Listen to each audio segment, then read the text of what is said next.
This is the BiggerPockets Podcast, show 222. You're listening to BiggerPockets Radio, simplifying real estate for investors large and small. If you're here looking to learn about real estate investing without all the hype, you're in the right place. Stay tuned and be sure to join the millions of others who have benefited from BiggerPockets.com, your home for real estate investing online. What's going on, everybody? This is Josh Dorkin, host to the BiggerPockets Podcast, here with my co-host, Mr. Brandon Turner. What's going on, man? Oh, just sitting around here doing nothing in the sunshine while you're in Denver in the cold. In the sunshine. Yeah. It looks like you got like some sunblock on your nose there, man. I might get a little bit like stuck all over my face, and I'm still. That's here. called ugly. Oh, Josh is on fire today. No, I'm out here in Hawaii still, and I still got my kind of bad microphone that I had last week because I'm waiting to get my good one fixed. But anyway, so pardon the crappy mic today. But no, I'm still out here on my Hawaii trip, which I'm trying to get Josh to come out. So if you guys want to hit Twitter, JR Dorkin, and tell Josh to get out to Hawaii so we can go surfing together. Brandon's too cheap to buy me a flight. I offered to buy it out of the BiggerPockets out of my money. Account, out of your money. Exactly. I will easily use your credit card for this. You get some good miles out of it. All right. Yeah. Anyway, Yeah. Good show today. Awesome show. Today's show is awesome with a BiggerPockets power user. Yes. So it's an incredible show. Like, this guy has led a journey over decades that is fascinating. He's done a whole lot of amazing stuff, and we're going to dive in. This show is for everybody, and it's just inspirational, I think. So before we do, this is show 222 of the BiggerPockets Podcast. You can check out the show notes at BiggerPockets.com/show222. Brandon, do we have a quick tip today? We do have a quick tip. Very, very, very quick. If you've not yet left a new member introduction in the forums, go do that today. You'll hear why later in the episode. Right on, BiggerPockets.com/forums. Cool. All right, guys. So today's guest, like I said before, this guy has been around the block. You've probably seen him around the site. He's got 14,500 plus posts. As of last night when we put the intro together, he's everywhere on the site, and he is constantly giving out advice, and it's usually pretty much spot on. He doesn't pull his punches, and like I said, he's been out there, he's been doing it all. So let's bring him on, Mr. Jay Hinrichs. Jay, welcome to the show, man. It's good to have you here. Well, it's my pleasure, and I'm happy to be here. Awesome. So for those people who don't know, Jay has been a very, very active member of our BiggerPockets forums. In fact, I looked it up today, 15,000, something like that, 15,000 posts, which is, top 5, I think. I think Josh is beating you here. Josh Dorkin. Is he incarcerated? Is that what's going on? Is he locked away? Is that why? He might be. He spends a lot of time on our forums. That's so we're kind of excited. I mean, honestly, Jay, I've seen you give advice on a ton of stuff, and you have experience, it seems like, in almost every area of real estate. Is that true? I mean, have you done a lot of stuff? Well, I grew up in the industry, and then I got licensed at 18, and I've been doing it for 42 years actively. Okay. So yes, I've done quite a bit of different things in real estate. Kind of roll with what's hot at the moment, and never get too stuck in one niche, and have always had an open mind. Awesome. Cool. Love it. Well, so let's just get the whole story. I mean, as somebody who's done a lot, I'd love to learn how your path came about, and how you got started at 18, and if you could just share the story, kick it off with how you said the family was involved. Yeah, my dad was a real estate broker, and my dad had gone from a lot of different jobs and had finally got into real estate in the mid-'60s, and finally found his calling, did quite well at it. He was a very good salesman. And I started to go out to college. I actually went to Colorado. I went to Leadville, of all places. I was at Colorado Mountain College. And I just didn't enjoy, I was just done with school. And my dad said, come back home and you can live at the house, and why don't you get your real estate license? So I did that. I had graduated high school a year early. So right about my 18th birthday, I took my license course and got my license. And then I started working on the easiest thing I thought to sell at the time, and that was land, because land was traditionally owner financed. You didn't have any appraisals, no banks. And, being a kid at 18, you didn't want to wait a long time and go through a lot of red tape to get a commission check. So I defaulted to what was the quickest thing I could sell and the quickest thing to get paid on. And it took a little time to get going, but after about 90 days, I made my first commission check of $665, and I was off and running. I mean, it just snowballed from there. Nice. And would you recommend other people who are thinking about getting started to take that same path to start by getting their license to learn the business? Well, that was 1975, and that was pre-internet, pre all this stuff. So I can't really say that. There's a lot of different paths, and people are able to fast forward into different kinds of investing a little easier than in my day.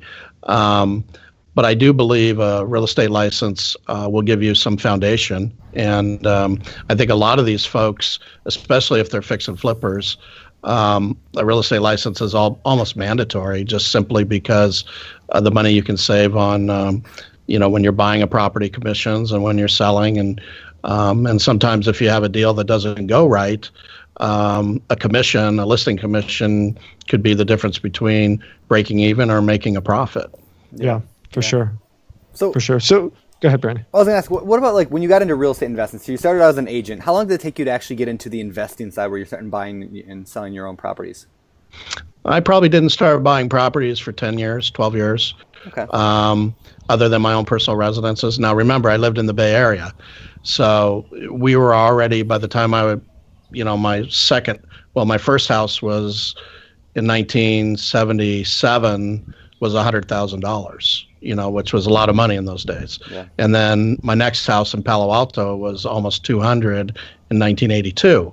And again, probably 10 times what you could buy a house for in other parts of the country. Do you still have those houses, by the way? Yeah, sure do. All 7 of them I owned in the Bay Area. I got them right in my portfolio. Good for you, man. Good for you.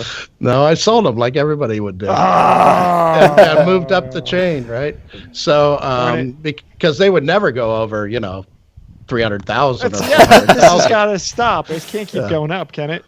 The house I paid $184 in Palo Alto, I think, was just listed at $2.4 million. So, oh wow! It's it got crazy in the Bay Area. Who was to know? That was pre-computer. Yeah. That was pre-Apple and Google and everything else.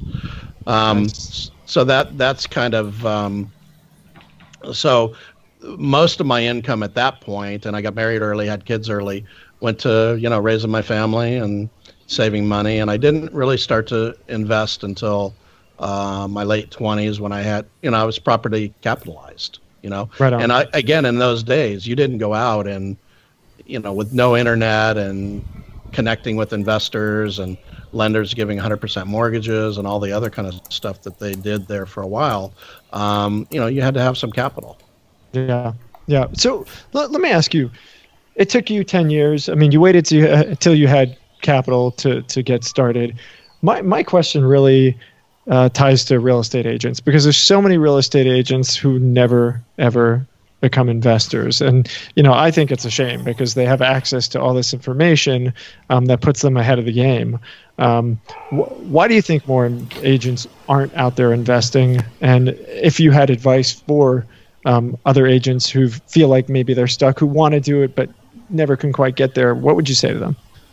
Well, I think a lot of the agents that, the ones that really want to get into investing tend to go to commercial real estate. And the ones that do go to commercial real estate do quite well, very, very well.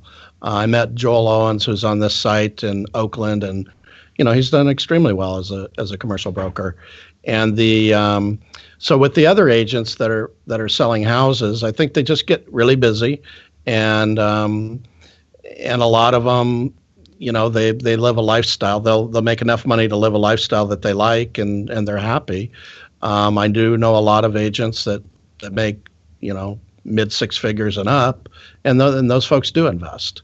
It's it's just like anybody out there in America. Only a certain amount of people really want to invest. Not everybody wants to. Yeah, that makes sense. True. That makes sense. So I'm curious, like when you got into the game, like when you bought your first property, I mean, what was that? First of all, do you remember what year that was, and what was that, and how'd that story come about?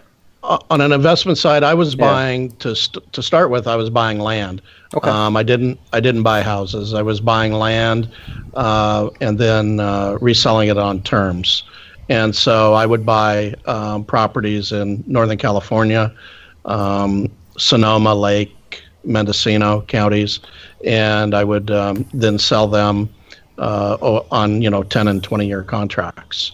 So I kind of got into my version of cash flow in those days was I picked up a property at a tax sale for $8,000. I sold it for $40,000 with $5,000 down and $400 a month for 20 years. Wow. That was my version of investing, and I did a lot of that. And I was gonna say, does that still work today? I mean, is that still a thing? It is in the land business, absolutely. Mm-hmm. Okay. Certain areas, yep. Okay. Do you still do that kind of stuff? Like, what's been like since then? How long did that continue for? Well, I did that as I rolled into. I kind of got out of that, and I got into lending. I fell into the lending business. So by the late '80s, I had built up this cash flow that got me through the crunch. And then I actually went to work for a hard money lender that had been lending my dad a lot of money over the years in his land developments. And I mentored with him, and he didn't have any heirs and no succession. And he was older, and he passed away, and I ended up owning the company. He sold it to me. Oh, wow. So it was a already up and running $50 million hard money company in Oakland. Wow. So I did that for about 5 years, and then kind of got burned out, and we had the recession in the early 90s in California, and I got offered to be bought out by Spartan Mortgage, and I went ahead and took that buyout and changed gears and came up to the Pacific Northwest. I found that decade of the 90s, I found the timber business, which I loved. And that's another story. Oh man, we're going to dive into that because you're obviously a fascinating man. So the first question is, how do we go and identify somebody who's got a great business that has no heirs, who can pass it down to us? Because that sounds like a really cool plan. Yeah, that was, like I said, it was just my dad had done business with them for 20 years. And because I was palling around with my dad in real estate from 7 years old, they all knew me as a little kid. Yeah. So now I'm like 32, and Jack needs somebody to help him, and I came in, and in California you just needed to be a real estate broker to be a hard money lender, which I was. Yep. And so a year and a half of driving around, and I say I can do this. I know how to I can figure out what value is. Nice. So yeah. Can you explain for those? I mean, I think most people are familiar with what a hard money lender is, but just in case there's people listening that aren't, can you explain what is a hard money lender and why would somebody use them? Well, in today's version, a hard money lender is, they call themselves private money lenders, hard money lenders, and it's basically private capital or raised through some sort of PPM, or folks will have a credit facility with a local bank, and they will bring in investor or bank money, and then they re-lend it out to investors, primarily for fix and flip. I'd say 90% of the hard money lending is in fix and flip. And the reason that there's such a market for it right now is, post 2008, the banks have gotten out of it. I mean, it's pretty tough to walk into a bank and say, hey, I watched, on TV and I want to now be a flipper, right? Because I too want to make $40,000 a month, and will you give me a loan? I mean, the banks are just not giving those loans. Yeah. So the hard money niche fills that void of capital to buy, fix up, and resell properties. Okay, that makes sense. Yeah, and they do that, and they've tightened up their criteria quite a bit as well. They almost underwrite to bank standards, at least they were last few years. It's starting to get more competitive. I will say that the crowdfunders that have come in, the lending homes of the world and Realty Shares and those folks have put a lot of price compression into pricing for hard money, especially out here on the West Coast. It's not a lot higher now than bank financing, if if you could get bank financing. Interesting. Right. So can you explain, let's say I'm somebody who I want to be a fix and flipper and I want to be, the next fix and flip star on TV. How do I go out and get a hard money loan? Like, what is a lender going to look for in my loan application? Well, you have to have capital. That's the first thing. And as I watch and answer on BiggerPockets, a lot of folks are thinking a hard money lender is going to be their gap funder, is going to be their equity lender. And that's just not the case. If someone wants to go out and fix and flip, the first thing they need to do is put their equity together, whether that's they have their own personal equity or they're going to put a little group of friends together. Hey, everybody pitch 10 grand in, or friends and family that will give them, unsecured equity. So once you have unsecured equity or true equity, then the hard money lender is going to look at your back. They usually do a background check, and then they'll usually do a credit check. A lot of them will have different criteria where you're at credit. When I ran my hard money companies, credit was not a big issue to me, but that's kind of what the competition did as well. It was more about equity. So most lenders are really keen on equity. Okay. And is there a percentage, like a loan to value LTV, that you see lenders today looking for? Yeah. The market right now it's gotten a lot better. I was just talking to one of the big crowdfunders yesterday and on a $5 million line of credit. And they were they've gotten to 75% LTV or ARV, and they'll do 90% of cost. Okay. And that's about so 10% equity. When I do my construction loans for new construction, that's where I'm at with my banks. Rates are better, but I'm at 90% of cost, 75% ARV. Okay, so can you explain how that would work out in terms of a real deal? Let's say there was. I was gonna say for a newbie, just let's dumb this down as much as we can for somebody who's never done this, right? So you're gonna go with a hypothetical there. Yeah, I was gonna say let's say it was let's go fix and flip. Let's say I wanted to buy a property that I could buy the property for $200,000 and it needs $100,000 worth of work. So total $300,000 and thing. I think it'll be worth $400 when I'm done. How does a hard money lender look at a deal like that? If I buy it for $200, put $100 into it, and it's worth $400. Well, first off, what they're going to do is they're going to look at ARV, your $400. The max exposure they're going to have is 75% of that. Okay. So roughly $300,000. And then they're going to want at least 10% of cost. So theoretically, they would go to 300, but they want 10% of cost. That's 30 grand. So they're going to loan you about 270,000. You're going to come in with a check for 30. Now, that's for very experienced folks. That would be like someone like myself. For newbies or people that are just starting out, you can figure on double the equity requirement, if not more. And then I know other lenders that won't lend any of the rehab, mm-hmm. and they'll just give you 80% of purchase price, and then you have to have your own cash for the rehab. Yeah. So it just depends on what the company underwriting rules are. Sure. And I like that you brought up too, maybe it's your cash that you bring, or maybe it's you put together, a little partnership with a couple of friends or something. It doesn't necessarily mean, I don't have 30 grand, I can't do that deal. But it's, how am I going to come up with that $30,000? Maybe it's a line of credit if you have a home equity line of credit on your house, or a partner, family member, friend, whatever.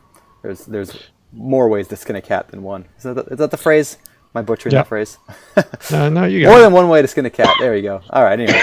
So yeah, and that's the biggest thing that I see where folks, as it relates to posting on BiggerPockets, they're trying to get their first couple deals, but they don't really honor the equity. They're trying to find this, unicorn private lender to loan them money because they're only getting 1% in the bank and they should lend it to them for 8% and take an equity position, which is really a junior position, to a big lender.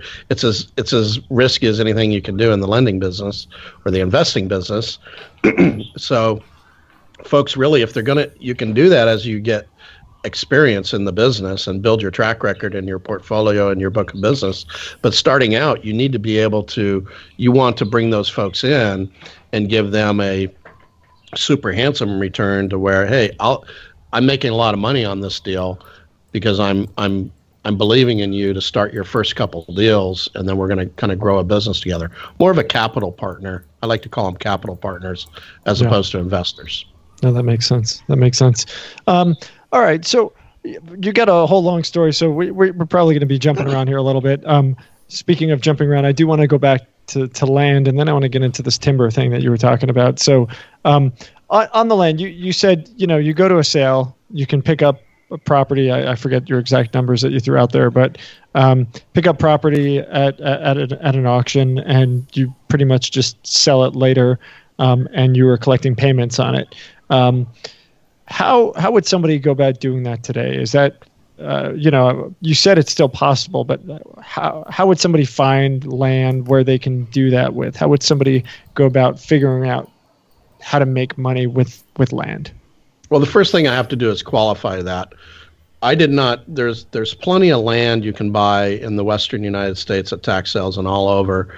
That's basically worthless desert plots that have no true value to anybody, and they're traded in these tax sales and have been for the last 100 years. I targeted properties that were close in, could actually be built on, and a lot of times I would put a driveway in, I might perk it, I might put a well on it. I mean, I get it ready for the turnkey person who wants to build a home on it, or maybe is going to bring a mobile home in there, that type of situation. So there are people that tout, buying any old land out in the middle of nowhere, and that's not what I'm talking about. I was very specific on buying properties that were that I could add value to, and then make the delta on it. Got it. So you're talking, adding power, water lines, Exactly. Making sure sewage, making sure that the land's prepped, and then you turn it over to the guy who's going to build on it. Exactly. We're talking, usable, buildable, something you can, that you're proud to sell. Got it. Okay, cool. And then thank you for the clarity on that. That makes a lot of sense. You talked about finding yourself in the 90s in the timber biz. You went from this lending biz, ended up somehow into the timber biz. What does that mean? Is that more land or what? Yeah, it was land, and again, it's your 15 degrees of separation. My parents at the time were living in Maui, and I went over there for Christmas, and my dad says, "You got to meet this guy at the pool. He's wild. He's from Portland, Oregon, and he's in the timber business." So I meet him, and he's just the greatest guy, right? A lot of us Northwesterners are really neat people, and we are. Yeah, I don't know about that. Yeah, what? Anyway, at the folks in the timber business. So he starts to describe this, and he was really cute because he didn't know anything about real estate. He called it realty. I was driving him by this piece of realty, and and he's a logger, right? He's a logger. They call them Jippo loggers. And it had a for sale sign on it. It had a realty sign on it. And I walked up and I cruised the timber. The timber means to do like an appraisal of the timber, value your timber. And boy, I think there's like $160,000 worth of timber on this property. And I called the real estate agency, the realty, and they wanted $120 for it. There's got to be a way we could buy that.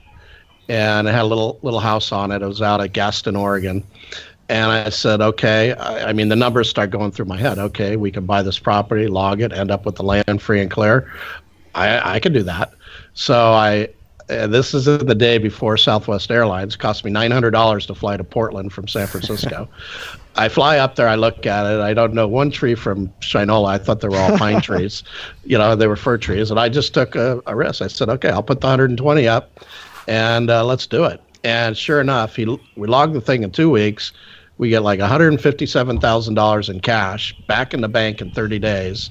And now we own this 40 acres with a house on it free and clear, which when we had the equipment in there, we did a bunch of clearing and made little like picnic areas and whatnot. And we put it back on the market for $129, sold it for $110 that summer. And I'm like, this is a new business. Yeah. So then what happened is, and your BiggerPockets folks are going to really love this, especially those that are into direct mail and marketing. I would say, well, Steve, he was my partner. How do you find these timber deals? Well, I get up at 5 o'clock in the morning in my truck and I just start driving up the roads. And, again, pre-Google Earth or anything. I just start driving up the roads. And when I see a patch of timber, I drive up the driveway and knock on the door. I go, oh, that's just totally inefficient. And so I said, I want to go to the courthouse. I want to see what kind of maps they have. So I go into the courthouses, the local county courthouses here, and they have the best mapping and telemetry stuff. You can take the plat maps and overlay a aerial on them, and you can tell right there if they have timber on them. So I said, okay, well, we're going to create our own database. So long story short, I created a database from the Oregon border to just south of Tacoma. Every property that had marketable timber, visible timber on it that wasn't owned by Weyerhaeuser or Willamette Industries or somebody like that, that was privately held, 10 acres or more with visible timber, and we created a database on those. Wow. Then we went in the old days, you could get the reverse directory, right? So this is like 92, 93. We get the reverse directory, and then I have telemarketers come in and I start calling them in the evenings. Hey, we're going to be out. This is now like siding salesman. We're going to be out in your neighborhood and we're going to be logging right down the street. Would you like a valuation of your timber? No one's ever called them. People in rural areas of the Northwest never get telemarketed. You couldn't get them off the phone. They want to chat with you. Oh yeah, we don't know what our timber's worth. So boom, I took him from doing 10, 12 deals a year to where we were averaging close to 100 a year. Wow. And I saved him from driving around aimlessly, driving up driveways. Amazing. So my telemarketer would make an appointment. My secretary would make a map. He's not very good with directions, so we'd have this whole directions to get there. And then I ran the back end. I got us all our financing. I got customized lines of credit with my local banks here to buy timber, because you can buy timber as timber deeds as well. You don't have to buy the land. A lot of the people were, I don't want to sell my land. I said, well, we don't have to. We can buy your timber. Well, I don't want you to cut it because I don't know what I'm going to get. I said, no problem. I'm gonna give you $100,000 check before I ever move on to the property. Well, we did that through a normal escrow. It was a timber deed, and my bank would then advance off my timber deed line of credit. So we were doing this total OPM. We had 100% financing. Wow, that's amazing. The most amazing part of this whole thing, which, by the way, incredibly clever, was that your partner was able to get within, $3,000 of the amount of the value of the timber on the property. Like, that's insane. Oh yeah, he's uncanny. But he grew up in the industry. He owned a mill, and he's been in the woods all his life. Did you buy out? Did you buy out in Aberdeen, like Grays Harbor, my area? Did you ever buy out here? I looked at one big chunk up above. They had started to make a subdivision out of it. It was on the northwest side of town, and it was just like half built. But we never put it together. It was, the economy was kind of changing. The guy that owned it was a engineer down here in Portland, so I didn't pull the trigger on that one. Makes sense. Well, I noticed. Probably a good idea. Probably a good idea.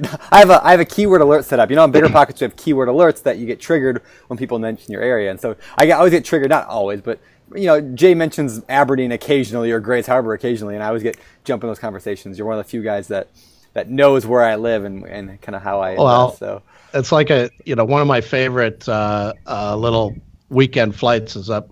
Well, it used to be up to Hoquiam there to have a hamburger at the airport. Nice. There. Yeah, which now it's shut down, and the restaurant. Yeah. Yeah, I'd go there and then up to Friday Harbor and then. Do you guys need a room or something? We're going to go flying someday. We haven't yet, but we're still doing it. So I know. Yeah, I'll get you this summer. You were having a baby, and I thought, your young wife isn't going to want to go flying. This is a podcast, gentlemen. So I'm gonna just interrupt. This all right, bring us back. Dive in here. All right, Jay. So this is awesome. I love it. That again, very very clever. What next? So you've gone through this run on the timber biz. Obviously, there's a transition at some point. What was it and why? Part of the timber business, the reason it was so good was because the Japanese economy.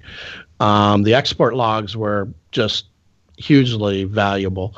When their economy kind of tanked, the timber business started to slowly go down. The stumpage values went down, the timber values went down, so it wasn't as profitable. And and I'd had a 10-year run as a partner with Steve. We're still great friends. We went steelhead fishing 2 weeks ago, but I was ready to move on. He was born and bred in timber. He kept the company. He bought me out. I took some land and some cash, and then I started back into what my dad taught me back in the 70s and 80s, buying tax sales and foreclosures. So in the Portland market, I set up a foreclosure buying situation. By now, I had a great relationship with my bank based on all our timber deals that we had done. And I was able to go into my bank and get a $5 million line of credit to go buy courthouse steps foreclosure sales. Now, we had to pay cash for the foreclosure, but within 48 hours, I could go to my bank. As soon as I had the trustee's deed, they'd backfill my line of credit and I'd get all my cash back. And then boom, I was able to do that. So I did that for about 3 years. It's a hugely intensive business you don't work on the weekends, but boy, Monday through Friday, your bids are coming in at 10 o'clock at night. You got to be bidding at 10 in the morning. You get a pop-up bid at 7:30 in the morning. You got to run over and look at the house, make sure it's still standing. I mean, it was pretty intense. And then once you buy them, you got to rehab them and sell them all. So I got to thinking, so I'm watching all these people, and all of a sudden, the competition just got crazy. As when Northwest Trustees group was able to start putting the trustee sales up on the websites, all of a sudden, ladies are showing up to bid with their baby in the stroller, and it used to be 10 of us. Now it's 30 of us, and they're bidding these things up. And I'm like, I think I would rather go back to my old hard money lending days and just lend the money out to these folks, let them do all the work. I'll make, a little less. Sometimes I make more. And so I rolled out of that, and I started up, my hard money company in basically 2002 in the Portland market. And I was able to do that with my bank. I had significant lines of credit with them that I used for my hard money activities. And then in the Portland market, it was becoming very tough for deal flow. And that's how I ended up out in the Midwest. I had ended up, of all places, in Jackson, Mississippi in 2002 through some guy I met on the internet. I flew out there, and I really kind of liked the low value asset, and I saw a niche. Most of the players were still at this $100,000 minimum, and these guys were just dying to get $20,000 and $30,000 loans. Well, you can, because the loans are so small, you can charge a way higher APR on them. I'm starting to interview a closing attorney, and I'm looking upside down at a note he's got, and it says 2.5%. And I look at him and go, "Who's lending money at 2.5% hard money?" He goes, "No, brother, that's 2.5% a month." I said, "Done." So fast forward, in a year and a half, I'm the largest hard money lender in Mississippi. And I'm doing pretty good in Memphis, and I'm over in Georgia, and I'm up in Indianapolis, and I'm over, I'm all over the Southwest. And I had about $35 million out in those markets. Whoa. So when I talk about, and then most of my clients were buying these, I was funding their turnkey operations. So they're buying the homes, fixing them up, and selling to all these people in LA. So ergo, and then we invented the Burr method back in 2002, 2003. Yep. So we start to figure this out. I'm meeting with some mortgage brokers down in LA who are also with the marketing reps in LA. Most of the turnkey stuff comes from marketing reps out of Los Angeles. So I'm meeting with the marketing reps and with the lenders that are doing these deals. And they're like, it'd be a lot easier if, we could sell a whole heck of a lot of this, Jay, if you would put the person in title with your hard money and loan, and then I'll do the rate and term refi, pay you off, and we'll be done. I said, well, I'll do that. And so from 2002 to 2008, we were averaging 300 loans a year or so in the Burr, all Burr method. We'd put them into title, and then they would they would do a rate and term refi and pay us off. That's awesome. So in those days, the buyers, not only, they didn't have to put up their own cash, they borrowed the money from me. I only required $1,000 from them. So they were buying a rental house with $1,000 down, but they had to be pre-approved. They had to have 700 FICO, W-2, full underwriting before I'd do my hard money loan. And then they would get their rate and term refi, and we'd get paid off, and it worked quite nicely. Now that method has come back. It died from 08 to about 2.5 years ago. It completely stopped because the lenders, the takeout lenders stopped. Yeah. But that's how I did that. Can you explain real quick for people who don't know what what the Burr process is, or why that works? Can you explain to a brand newbie who's never heard that before? What are we talking about? And what does Burr stand for? Well, that's Brandon coined that term, so I'll let him tell you what it stands for. Buy, rehab, rent, refinance, repeat. I did not clearly I did not invent that, because it's been around since longer before I was still in high school when you were burring, apparently. So well, and let me clarify on that, because I think it's really important. That's one of those things. Like some guru comes up like, "Hey, I've got the blah blah blah," and I invented this. Well, no, you didn't invent it. Like Brandon didn't invent Burr. It's just he put together a name for what he was doing, but tons of people have been doing it way before he ever even thought of the idea. So yeah. When somebody says they have a new thing, really it's a new name. It's a new name for an old thing. Okay. Typically. Yeah, there isn't anything new in real estate, hardly ever. Yeah. If someone's doing it now, someone did it 20 years ago, did it 40 years ago, did it 60 years ago. Yeah, so what that means is how it's being played out today is because the hard money lenders aren't doing what we did, because it did become risky. When people couldn't refi. People are paying cash now, and then they buy it, they rehab it, they get it reappraised, they pull their cash out. Hopefully the theory is, or the hope is, they've bought a wholesale deal and they rehabbed it at such a price that they've got substantial equity, so that when they do their 75% refi, it pulls all their cash back. So it's a way for them to get into rental properties with literally, they have to have the money to buy it first, but they can rinse and repeat. They can end up with 100% financing using X amount of dollars to start and just start to roll through. So for, up to 10 mortgages, most folks can get, theoretically you can, with one set of capital, you can end up with 10 homes without having to wait to save up the money for each home for 30% down to buy each one. And that's why it's a popular method. Yeah. And just to put out there, the biggest problem you have, and you alluded to this, is if you can't get the refinance. That's why hard money lenders don't like to do Burr that much, because especially I wouldn't do it. Because what if you can't get the refi? So I use private money lenders. I use family and friends, people that I know well. I say, hey, this is the plan. This is what I want to do. If something goes wrong, I can't get the refi, well, I'll sell it then. Worst case, we may have to extend the loan another year. And I make my lenders aware of that up front, that this is what I want to do, but here is the risk. The risk is I can't refi it. And with a hard money lender, most of them are, especially now, the hard money lenders are pretty formal and pretty stick to their, whatever the terms of the notes are. Yep. Especially you go with a crowdfunder, those guys aren't going to bend. Yep. If you miss the date by a day and you owe 2 more points, they're going to charge you 2 more points. Yep. Yeah.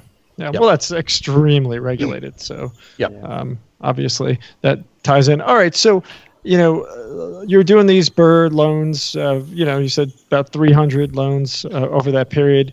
08 comes, the market, hits the skids. How do you get through that downfall, and what have you been doing since? Okay. That's a great question. So again, this gave me a PhD in Midwest rentals. I had about 480 loans out in force in 08. I ended up owning a little over 200 houses because the people could not refinance. All my borrowers were out of LA, 95% of them. They either gave me the keys or they went dark and I had to foreclose.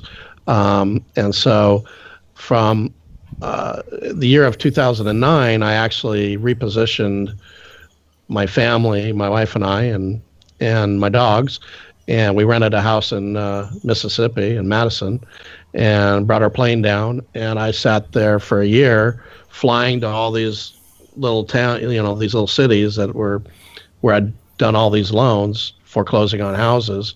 Literally, now I know why the banks. I never am gonna say the banks are just discombobulated when it comes to foreclosures, because here I am. I'm the bank.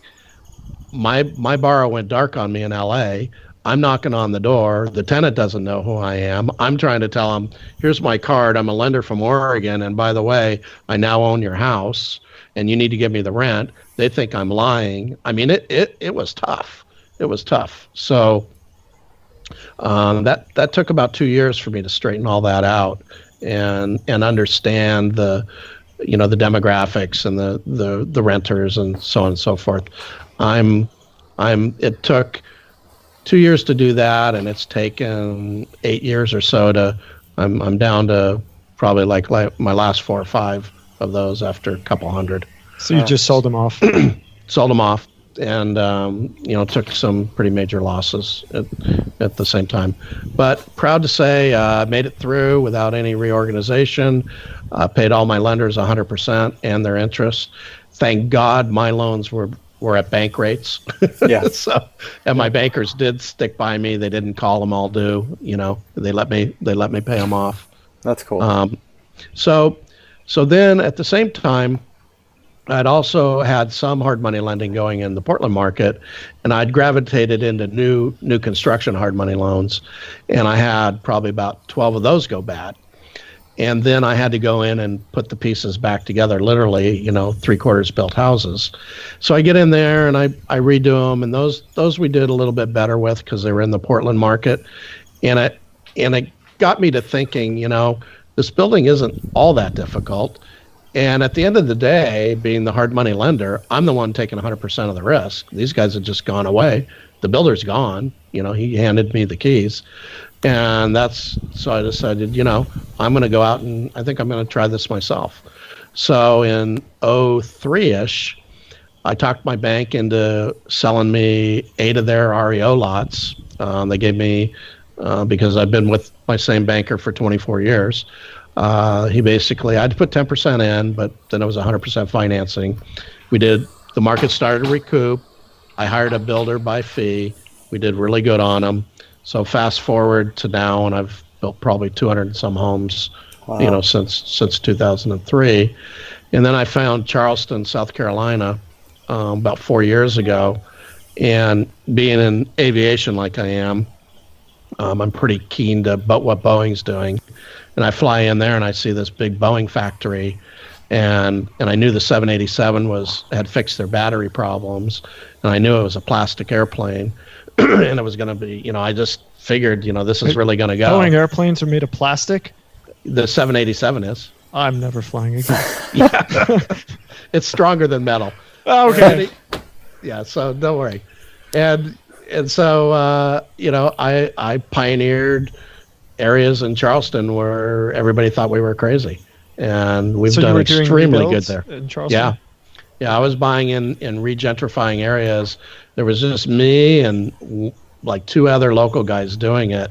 And it was a risk. I couldn't get a bank to loan me the money. We had to do it with all cash. And now I have bank facilities there. 25 houses later, I've proved the model. Yeah. So, and that's a great market. So that's what I'm doing today. And then I still have significant capital in play in the turnkey business and fix and flip business in hard money. But I don't do what I used to do, where I had a big company and I was on the internet and we were marketing. I've pretty much just identified 12, 13 companies that I like, and I've become their capital partners. But we're doing the same thing. We're providing capital for them to buy inventory, rehab homes, sell it, and it's more of a joint venture type situation than a hard money loan. Hey, Jay. Yes. Wow. You're kind of a big deal, apparently.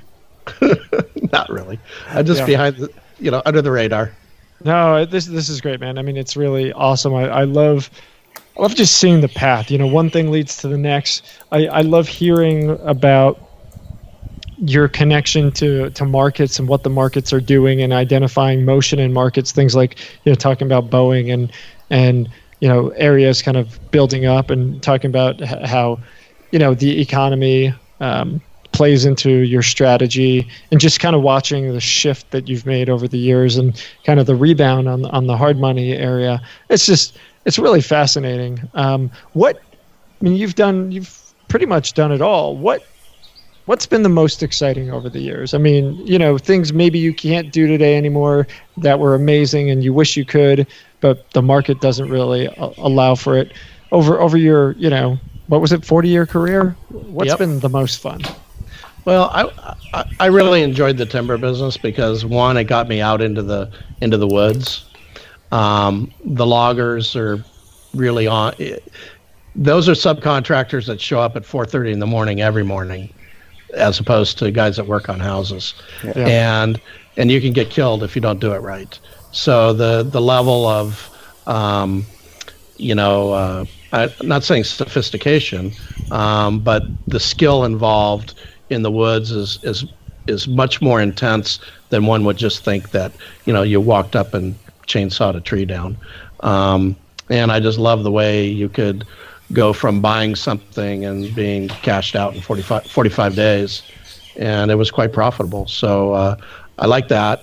I'm enjoying the new home construction quite a bit as well, and I really like the teams I've put together all throughout the country, because we've got some really good strategic partners, and I've met a few on BiggerPockets, and I've taken a liking to a few folks that, I frankly would not be doing what they're doing without me. And I met them on, I get a lot of stuff on BiggerPockets, as you can imagine, and I don't have the time to mentor or sit there and write out a business plan for people that ask me. But I've taken a few under my wing, so I'm very, very proud of that. I ran into a young man on BiggerPockets out in Indianapolis that, he was whining pretty hard about the wholesaling and blah, blah, blah. And I kind of gave him a hard time. And and then I said, okay, I'm going to give you I'll pay for your real estate license. You just got to go get it. So I paid for his real estate license, and he just emailed me. He just passed, and he's going to interview with the broker. so I have those kind of things where I get up in the morning and I'm going to do something nice for somebody today. That's awesome. Oh man, that's awesome. So, It's time for the Random Five. All right, and it's time once again for that part of the show which we call our Random Five, where we ask you 5 random questions just to get to know you a little better. So number 1, would you rather be a farmer or a politician, and why? Farmer. I'll grow timber for replanting. All right. That'll get me on the right side of the politicians. There you go. Planting the forest. Yep. All right. What's the dirtiest job you ever did? It could be real estate related. Well, this year I bought in Portland 5 hoarder houses, and they were about as nasty as they can be. When my wife gets back from out of town, I don't know how to upload things on your site. So she's going to upload some pictures because I got some good competition for some of your hoarder houses. Oh, I can't wait to see that. Yeah. You can't even walk through them. They're just, well, I had to bulldoze them all. They're that bad. Really? Wow. The whole houses, they're down. Wow. Oh my God. Yeah, I can't. So I want to see those pictures. If you get them to us, I got pictures. If you get them to us before we air the show, which is like in a week and a half or something, it comes live. Anyway, we'll put the link in the show notes at biggerpockets.com/show222, and our guests can see what those pictures look like. So that's awesome. All right. Yep. Cool. Next question for me. If you wake up in the middle of the night, your house is on fire, you got to run out of the house, and it's going to burn down. What one object, besides your wife, would you grab on your way out the door?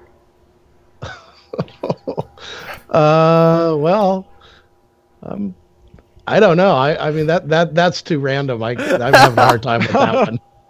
Okay, we'll go with one. Not your dog. Come on. Yeah, my 2 dogs sleep on our bed, so I guess I have to take them along with the cat. We got a menagerie on the bed. Leave the cat. Nobody needs a cat. Yeah, we all need cats. All right, Josh, next question. All right, next question. And I feel like, was it you, Brandon, who had the pet peeve about this? Maybe it was somebody else. Do you stand or walk on escalators? Me? Yeah. Oh, well, I usually will walk because I get on a lot of really big escalators, especially like in the Atlanta airport. There's really big ones there, and I'm getting off a flight and I want to get some, get some blood circulating, so I'll walk on them. Okay. By the way, it was Scott Trench that has the issue with Scott. Escalators. Okay. Yeah. All right. Last question of the random 5. Let's go with this one. I like this one. I do too. What is one thing you could? Okay, if you could uninvent one thing in the world so that it no longer existed, what would it be? No political answers, please. Yeah, because I was gonna say TFR for Mar-Lago. What's that? For people. Well, that's a temporary flight restriction for when the president is there, and so it screws up the whole world. And the poor people in Florida that have flight schools, which there's a huge amount, every time Trump is in Florida, their whole schools are shut down. So I would uninvent a TFR. Yeah. All right, good. All right, well, thank you. I don't want this to necessarily be about BP, but as a consequence of your being so active, I think it makes sense to ask the question: why do you participate on BiggerPockets? Is it just the sheer love? Is it, obviously you get value out of it, you find partners and opportunities, but why exactly do you do it? Well, one, I work out of my house, so I'm on the computer, and it's just something I'm interested in. It's something I've done, and I usually have an opinion that, on most things, as you probably have read. Really? No, not you. Some people probably like it, some don't. But I do tend to speak my mind, and if I can help some folks, that's great. And I pretty much only go to BiggerPockets, and then I have my aviation website that I go to, and then sports. So those are about what my interests are, and I don't know, I can't really fathom why I do it, but you do have that like addiction button, and I am addicted. I will tell you, I am addicted. That's funny.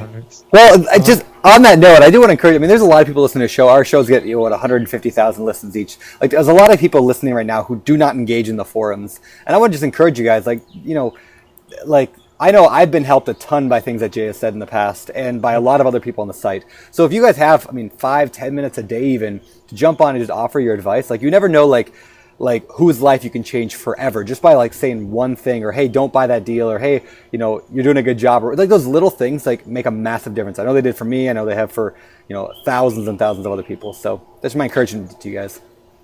Well, I think also I know with the folks that will hit me, I'm like, post it out on, so that if I'm gonna take the time to reply to your detailed question, everybody can see it, or at least who's interested, right? Yeah. I'm not going to engage in, don't be embarrassed to ask the question. Yep.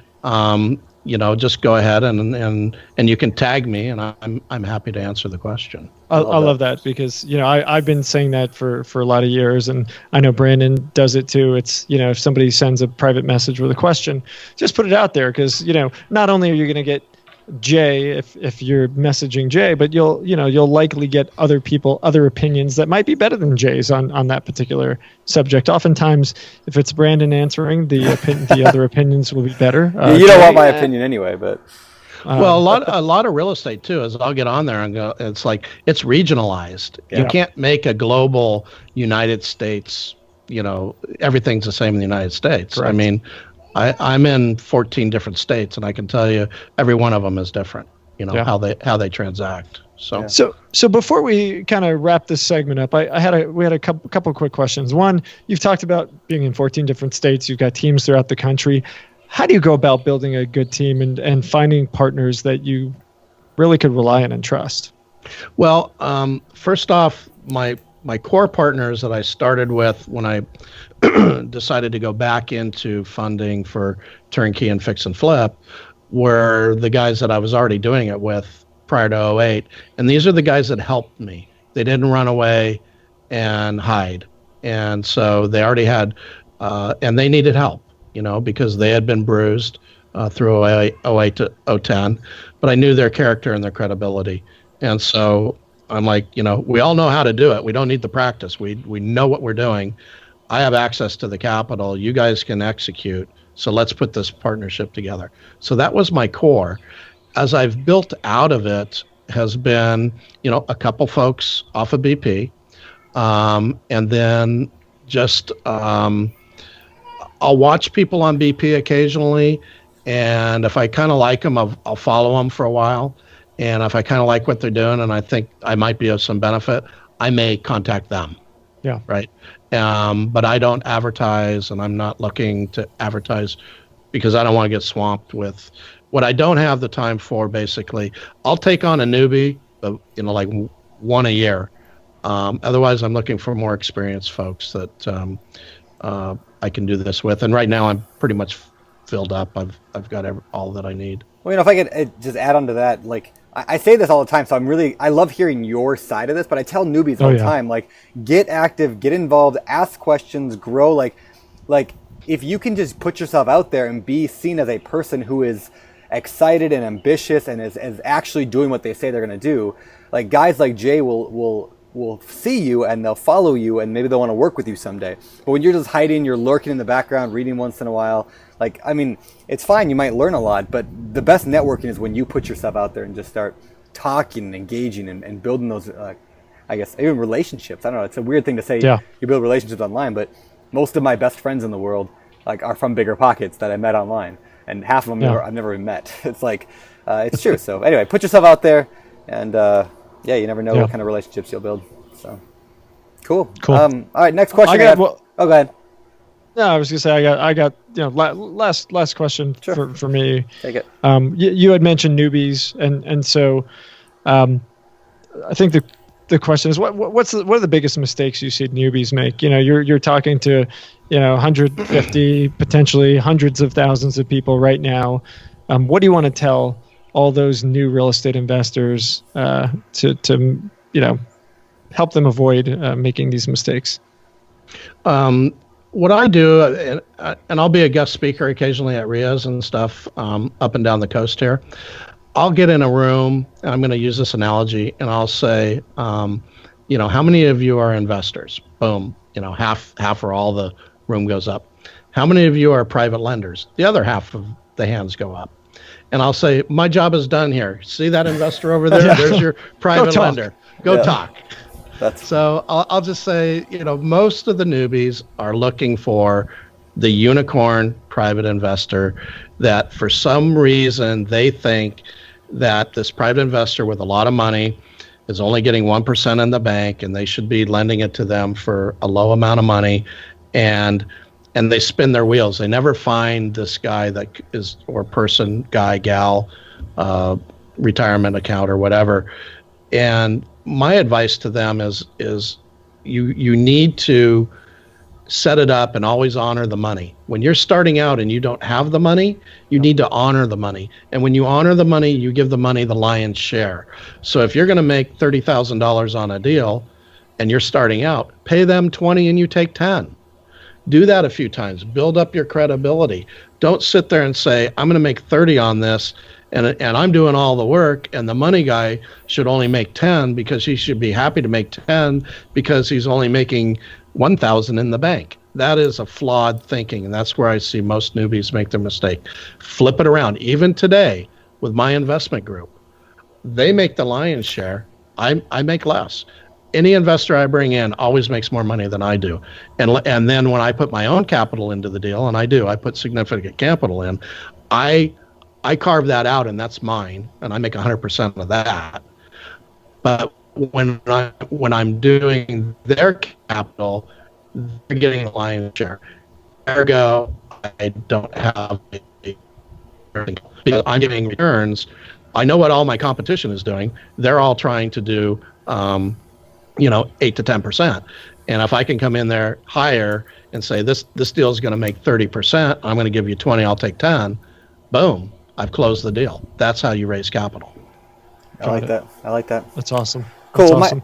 My last question before we go to the fire round was simply like, you, as a guy who's been on the forums a long time, what are the most common, or what is the most, or one of the most common questions you see over and over and over? Is there anything that comes to mind that maybe like by answering it here, then people won't ask it as much? I don't think that'll happen. No. That'll never change because most everything that's asked is answered. Yep. Asked and answered, counselor. You'll get the help. I got a contract. What do I do? You get that one all the time. There's just a lot of those type of questions that, if they would do a little bit of a search on the site, they probably could get it answered first before they ask the question second. But I think it's okay to. I wouldn't want to discourage people from doing that because then you're going to keep people from posting and you're not going to get quite as much. If everybody went and just searched it and read the thing, there'd be no reason for them to post. Yep, I agree. So there's a fine line there of letting them ask the same question over and over and over. Yep. Yeah, and I there's been times where I've asked questions and then somebody would just be like, "We already covered that over in this thread." But I go read that thread, I'm like, "Well, that's not quite what I wanted, or I wanted to continue the conversation like based on And so I would say also don't be afraid to post, even if you think it's been asked before. If you have a if it's not like if it's a unique thing, post it. I mean, my thinking is more I don't know, a good example is just like where do I find hard money lenders? Like a question like that, a person could probably say, "Oh, go to the BiggerPockets Hard Money Lender directory, BiggerPockets.com/Hard Money Lenders," or whatever. But a lot of questions are just not answerable in a, one-on-one thing. You know what I'm saying? Like it's not just yes or no on a lot of questions. So yeah, engage in conversations, jump in the forums, ask questions, all that stuff. So with that, I got last. You're not gonna let me go? Last. Fine, whatever, fine. Well, you're gonna go to the fire round, and before you do, I gotta ask Jay this final thing. Jay, you've been in the game for about 40 something years. I mean, I'm assuming at this point you probably could retire, but you continue to participate. Why? Well, 08 to 10 kind of took my retirement away from me. So okay. so that isn't true. Getting better. I'm about back to where I was, but I will never retire. It's just like when I work with Mr. Langer, who, at 77, 78 couldn't do it anymore. I mean, I'll be doing this until I'm not functional or can't rationally do it. I love what I do. It's never been work to me. The idea of, I need free time, I do this. I mean, I get all the free time I ever wanted anyway. I travel all over the country. I travel all over the world. On business and pleasure. So it's just not work. I mean, I love what I do. Yeah, I love that. Cool. That's great. All right, well, Hey, let's head over to the next segment of the show, which is going to fit in well with you because you are so active in the forums, and that is our fire round. It's time for the fire round.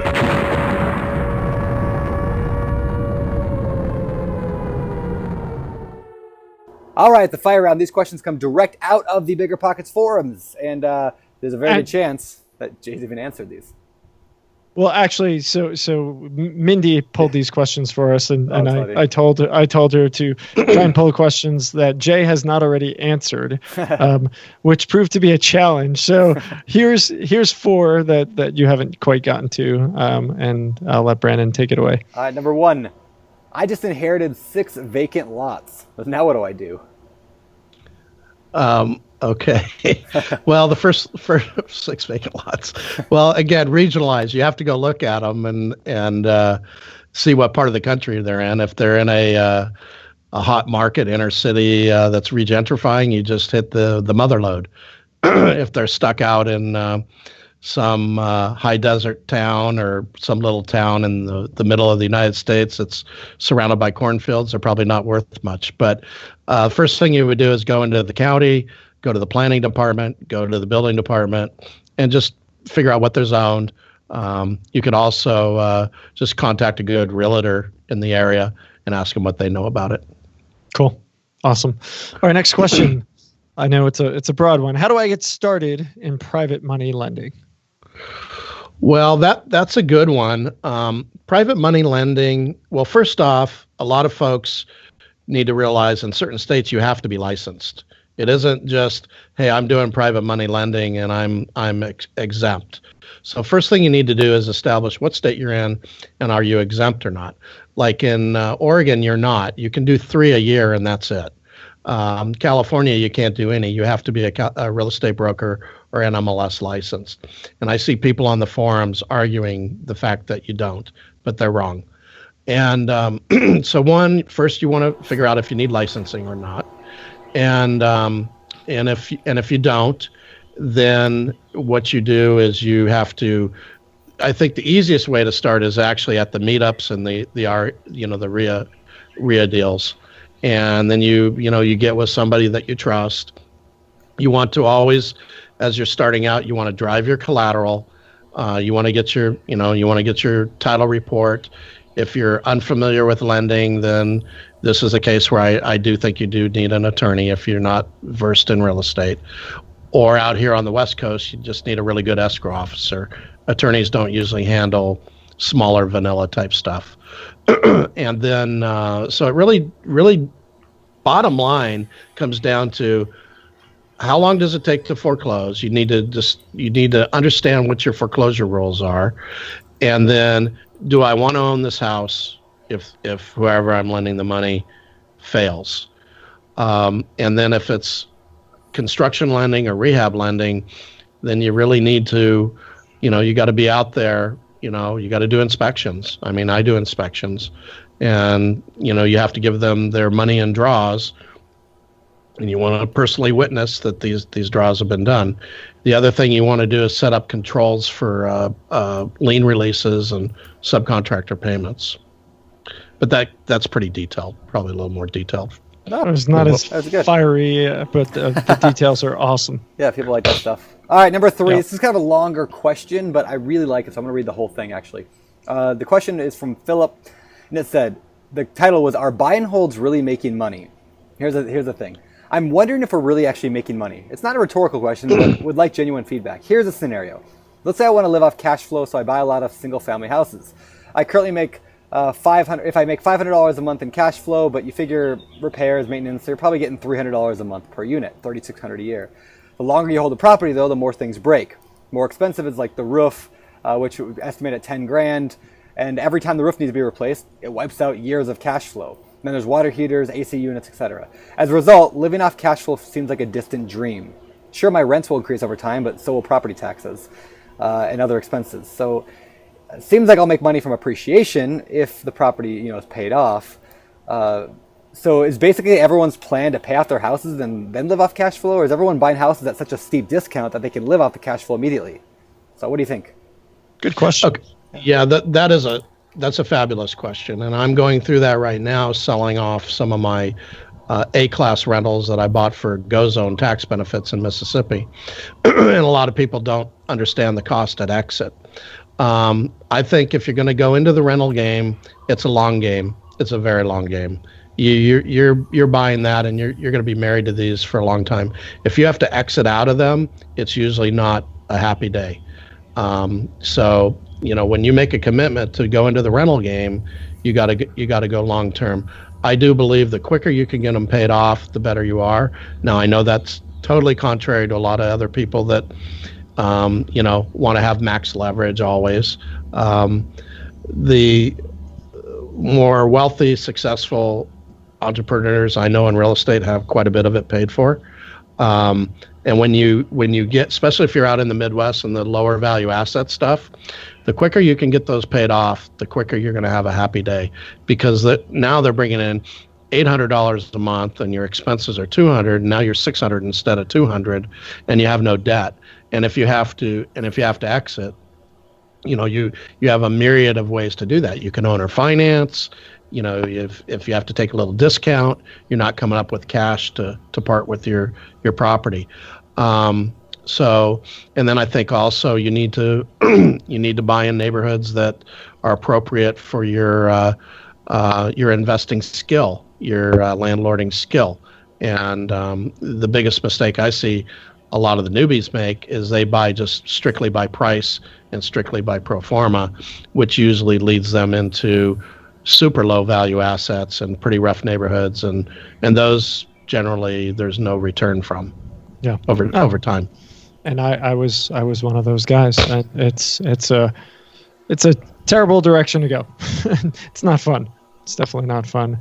All right, last question of the fire round. Can someone please advise me who would be the right person to hire to do a land inspection before purchase? Like a contractor would be hired to inspect a home, who inspects the land and deems it okay to build on? Oh, okay. Well, that's a great question. Yeah.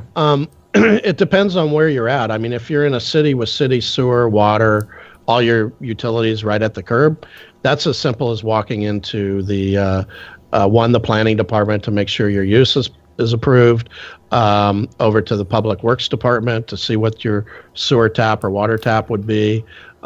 If the power lines are overhead, that's pretty much a given. So that's pretty easy. If we're talking about rural properties now, those are very good points. Normally you have to do on-site septic systems. So the first place you got to go is that health department. Some places in the country, it's no problem. Other places, Washington being one, Sonoma County, California being one, putting a septic system in can be hard, time-consuming, and very expensive, and or can be not possible. You can have a lot of property that you simply can't build on. And then for wells, that's the best thing to do there is call a local well driller. And, they're like well drilling savants, most of them. Oh, yeah, I know that property over there. I drilled a well over 2 lots over. It was 460 feet. We'll hit water at, 400 feet there, no problem. Or they'll go, man, you just bought a dry hole. I can pump some dry holes down here, but I've been pretty lucky over the years. I've drilled a couple dry holes, but usually we've hit water. And then I do believe in witching. You can get the guy that's really good with the witching sticks. Really? Is that still a thing? I did not know that was still a thing. You're not joking. You're not joking. No. Water dowser. I did not know that. You're talking the guy with the little fork, the little Y-shaped stick. Well, the Indians use the stick. The past the Indians, they use little metal rods, and when they come up to the water, the rods will just separate like that. Really? So they're called water dowsers. Yeah. I got to see this for real, man. This I thought this was BS my whole life. No. My dad was very superstitious, and he had an Indian water dowser when we were building a water system up at Clear Lake, California, a town called Nice. He's up on this ridge line way up above, and you normally would pull wells down in a low area where the water runs, and the Indians there, no, you need to put the well there, and you need to go 600 feet. Sure as that. He gets the well. We had one of those vicious California droughts. All the wells down in town go dry, and the only well running is the one my dad put up in 1969 in a big old water tank. Wow. Fed the whole town. Yeah. Wow. So I believe in that. But that's out of PC-ness, Native Americans we're talking about here. Yep. Yeah. Is that PC now? I never know. Yeah. I'm everything's PC. All right. No, that's fascinating and great story. Thank you for sharing that, Jay. Yep, my pleasure. All right, so why don't we shift away from the fire round and head over to the last segment of the show, which we lovingly call our famous four. All right, these are the same 4 questions we ask every guest every week. We want to see what you got to say. Jay, do you have one, and if so, what is your favorite real estate related book? Well, I don't. The one book my dad bought for me and I read early on, and I've kind of gone as just the Think and Grow Rich by Napoleon Hill. Okay. I'm not a big reader of business books, frankly. I find them pretty dry and hard to get through. And then one book I got turned on by the Dingo. Give him a plug here. Is Rocket Fuel. I like that, and one of the reasons I like it was by shoot, I'm forgetting to. I read it. I don't remember, sadly, because his dad was one of the big motivators for real estate people back in the Floyd Wickman. So Floyd Wickman's son Gino wrote it. Yeah, and my wife was a worked for Floyd as would go out and train real estate people how to be better real estate people, and I kind of like that book. All right. So you answered my first question, which is business book. And how about hobbies? You were talking about the different websites that you visit. I assume those coincide with your hobbies as well. My hobbies are I have a love of aviation. I've been flying since I was in my early 20s and continue today. And then we fish. We like to fly fish. We go from Alaska to Montana fly fishing. And then we like to travel. We travel extensively, kind of all over the world, actually. So, that's awesome. Cool. Well, if you ever fly out to Colorado, obviously let me know. I can watch you in your plastic airplane and from far away. Yeah, that's a long flight for my plane. Where Brandon's at is a little better. Yeah, you can make it up here. Yeah. All right. My last question of the day, Jay. What do you think sets apart successful real estate investors from those who give up, they fail, or they never get started? Well, there's a certain amount of stick-to-itness, and then there's also just a reality check. What market are you in? Every market is different. You have to play to the market. And so you just can't take a broad stroke and say this is going to work in this area. So I think that's important. And then, as much as anything, real estate's a capital-intensive business.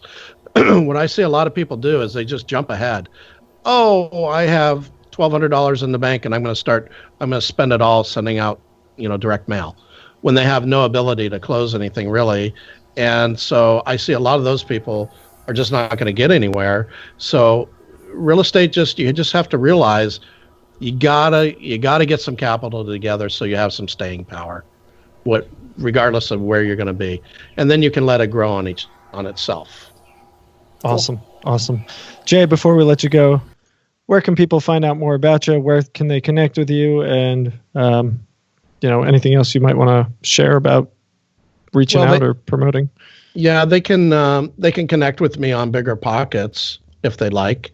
And I didn't have so they can, send me one of those, what do you call those requests, those friends requests. Yeah, friend or colleague requests. Yeah. So they can do that. I don't have a website or anything. So, I'm not actively marketing. One thing I am working on, and if I'm allowed to say this, I am coming out with a product. I've got a lot of hits for a lot of people that are in between deals, are on the sidelines, they don't know what to do, and they don't have. Most of the people that I deal with on my end are it's more hedge fund type money, large amounts. So I'm going to come out with a product for smaller amounts and shorter time periods. And that's through your hard money lending, right? Yeah, where they can come in and revolve in basically like a 1-year commitment with a 90-day call. So they'll have a place to park money. If they want their money back in 90 days, they just have to give me a notice, and then I just don't fund the next deals, and then they get paid off. I've brought in a little bit of that capital in the last 6 or 7 months just because I got tired of telling people, no, I don't have something for $100,000. Yeah. And I'm reluctant to make referrals with people with cash because there's just not a lot of people I know that well that I don't know what'll happen to them if they get with the wrong person. So awesome. Makes sense. Well, Jay, thank you so much. Really, honestly, it's great to chat with you. Your story is fascinating, like we said, and really do appreciate all the time that you put in to help the community. And I don't mean the community by just BiggerPockets. I mean the community at large. Everyone who's out there in the real estate investing space. I mean, your wisdom is truly appreciated. So, thank you for sharing it. Oh, it's totally my pleasure, and you guys have the number one site on the planet, and I think a lot of people, you get a lot of kudos, and I want to give you kudos as well. I mean, it's incredible what you guys have created here. Thank you. I appreciate it. Yep, you bet. Awesome. All right. Okay, take care. Thanks, Jay. Aloha nui loa. Wait. All right, guys, that was Jay Hinrichs. Wow, this guy has seriously done it all. Yeah. There's that famous phrase that says success leaves clues. to like, obviously like look at people who are successful and have done big things. I like looking at guys like Jay because I'm like, this guy's been around for 40 years. I mean, he was investing in real estate when I was in diapers. So like, I like to learn, last week. So I like to learn about like kind of what's worked for them, what hasn't worked for them, what mistakes they've made, all that good stuff. Awesome. Well, big thanks again for Jay for coming on the show. Guys, this was show 222 of the BiggerPockets podcast.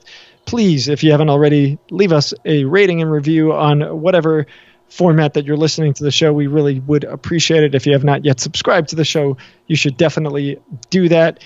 And, as per our quick tip and really as per the conversation with Jay, there is so much value in connecting and interacting on BiggerPockets, just by getting in there and helping other people out, or by getting in there and asking questions and being curious. You start to build a name for yourself, and you start to connect with guys like this. And, Jay was out paying for some guy's real estate license. I mean, that's awesome. And the cool thing is he's not the only one who does that stuff. There's so many people who are so giving, and it's such a great community. So I definitely encourage people to do that. But I don't know. That's all I really got, Brandon. That's all I got. We'll get out there, try to keep your shirt on, not scare anybody away. I will attempt not to scare anyone away.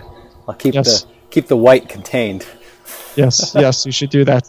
All right, guys, show 222 in the books. I'm Josh Dorkin, signing off. You're listening to BiggerPockets Radio, simplifying real estate for investors large and small. If you're here looking to learn about real estate investing without all the hype, you're in the right place. Be sure to join the millions of others who have benefited from BiggerPockets.com, your home for real estate investing online.